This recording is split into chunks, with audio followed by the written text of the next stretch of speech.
Now we have had micro clover for over a year now, and it's a really interesting ground cover, and you may be wondering, how does it do with winter? How does it look after a year? Well, let's get into that. So stay tuned to the end. I've got a couple maintenance tips, and I might like some of your advice as well. Hey, I am Robin. I am the West Coast gardener. I'm a nurse, I'm a mom, and I am a gardener. I love gardening. I've been doing it for close to 15 years. I've done the Master Gardener course. I do it because it just helps bring me peace in my life. It's a crazy busy life. So we sowed micro clover a year ago, and it starts out teeny tiny seeds. And the reason why we sowed the clover was because we wanted to use less water. We originally were going to put sprinklers in our front lawn, and we had put these drainage pipes in because we have a very clay soil, so it holds water really well. But unfortunately, the lawn in the winter would become very saturated because we are on the West Coast on Vancouver Island, and it rains a lot.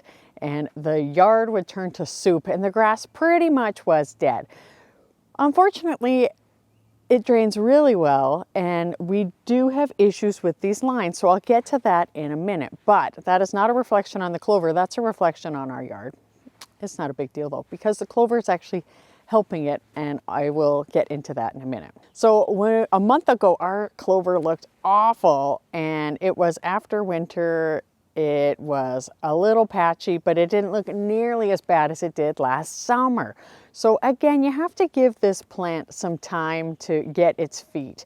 And like I said, in our yard in particular, it's got a couple of things working against it. We have these drainage pipes that we had to put in, and over the summer, it's super dry. We put clover in because we do not want to water our yard at all.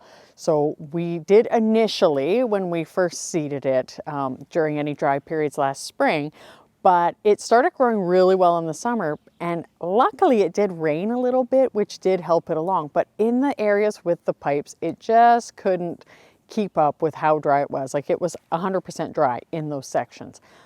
And going into fall, I wasn't sure how it would look. And we did have different plans for our front yard, and we were actually going to put our vegetable garden here, but we didn't. So if you're interested in that, check out the update video, because our vegetable garden I've got great plans for it still, and we actually like the clover so much now we're going to keep it. So that is saying something, because I love my vegetable garden. So going into winter, it was doing okay. It was definitely getting more water, which is wonderful, but it gets a lot of water as winter comes on. And we actually had some snow. And like I said, we're on the West Coast. We get a lot of rain during the winter, not too much during the summer, but in the winter we get a ton of rain, and we did have snow. We actually had snow on the the lawn for about a month, and it did fine. I was really concerned how it would do, but it actually came out looking even better. And I was really concerned because it had so much water at one point. I thought, oh my gosh, it's going to be drowning. Like, there was this one section that was like, not like a lake, but it was very wet, and it rained for a few days straight. So it didn't have a chance to even sort of like get to breathe, right? Because roots need air to breathe. So there's a little bit in there, but not a lot with that much rain. So coming into spring, it actually looks really good now. I'm really happy. April 23rd is the date today, and it is lush. The lines are still there, but it's actually filling in the gaps really well. In addition to those lines, it does have a few bare spots, and I think those actually were left over from summer. It kind of looks like a wolf with mange, although it is filling in a lot better. I did do some weeding, so there were some holes there, but it's still even filling in well also. I really like this clover. And the funny thing is, we were going to get rid of it, but we like it now. In our side yard, we took any of the grass out and we were going to put clover down. And then going into winter, we were like, you know what, this clover doesn't look good. We're going to get rid of it anyway. Let's just do moss. And we were going to put some moss there.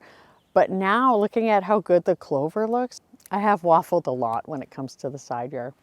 Which gets me into tips about how we're going to seed it and sow it. So like I said, I do have a video on this, so I'm not going to get into the huge details. It's more about the timing I want to talk about. We actually did a bit of overseeding. Unfortunately, we did it around April 7th, and by then it was starting to dry out again. It has rained a little bit this week, but that's not enough to support little seeds to germinate and to keep them going, especially because we are seeding in the drier spots, which is those lines. So funny enough, they actually did germinate. I thought that they had got damp and then dried out so that they would never germinate, but they did. So look how tiny they are. I don't know how well they'll do over the summer because we won't water them, but hey, you never know. So I decided I'm going to save the rest of the seed and we're going to seed it probably late August, which the heat will give it a real boost to grow. And then we'll just make sure that we keep it watered well. And I will probably do that in the side yard as well. And I really want to know what you think, if we should do the moss or the clover in the side yard. But if we do the clover, we'll seed the side yard as well at that time. Just keep it well watered. Those areas won't be too hard, and we won't need to do it long, so we won't be wasting a lot of water because we'll be going into fall. And by the time October rolls around, we get a lot more rain. So hopefully that works out. Generally, it should be seeded 1 to 2 weeks before your last frost date, or 4 weeks before your first frost date. Now, the clover did very well with frost, but when it's tiny little tender seedlings, they might not do so well, so you need to be careful. I would be a little concerned with high traffic areas for clover. We don't have a lot of high traffic areas on our lawn. Right now we're using it more because everybody's socially isolating, but it does fine right now. Over winter though, you would not want an area where people were walking a lot. I think that would probably wear it away and it would create kind of more of a path look that you probably wouldn't want.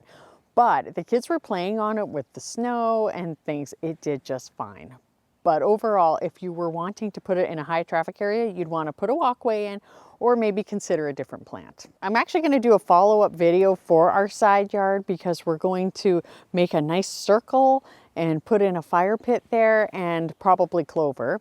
So make sure you subscribe so you can see that. So clover is interesting because it is a legume. So it actually is a nitrogen fixer. So it doesn't need a lot of fertilizer. And if you do plant it with your grass as well, it will help that grass stay green. So that's good.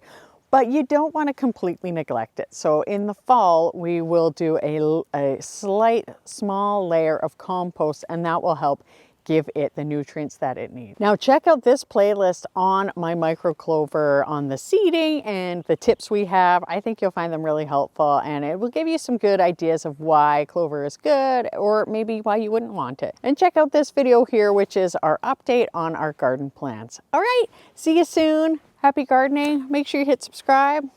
Take care.